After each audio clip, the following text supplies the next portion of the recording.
C'était quelques heures avant la visite du chancelier allemand. Devant son gouvernement, Benyamin Netanyahou avertissait que la pression internationale n'empêcherait pas Israël de lancer une offensive sur Rafah.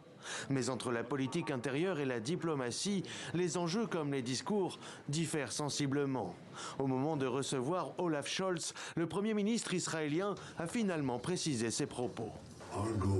Notre objectif d'éliminer les derniers bataillons terroristes à Rafah va de pair avec celui de permettre à la population civile de quitter Rafah. Ce n'est pas quelque chose que nous ferons en gardant la population enfermée sur place. Cette réponse suffira-t-elle pour tranquilliser les alliés d'Israël, en particulier les États-Unis qui répètent leur opposition à toute offensive qui mettrait en péril la vie des civils à Rafah, cette ville du sud où s'entassent 1,5 million de déplacés palestiniens et que le siège israélien de l'enclave a transformé en camp de réfugiés à ciel ouvert.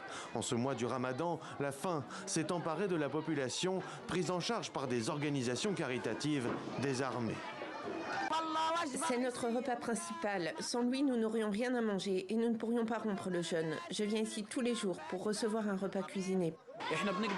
Nous pouvons dire que l'organisation caritative fournit désormais le repas principal à la plupart des personnes déplacées dans le sud de la bande de Gaza, car tout le monde n'est pas en mesure de se procurer les produits de première nécessité, en particulier depuis que les prix des denrées alimentaires ont augmenté.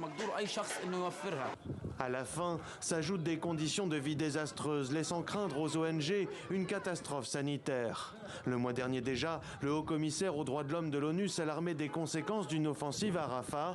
Elle signifierait, selon lui, la fin de l'entrée par le sud de l'aide humanitaire dont dépend toute l'enclave palestinienne.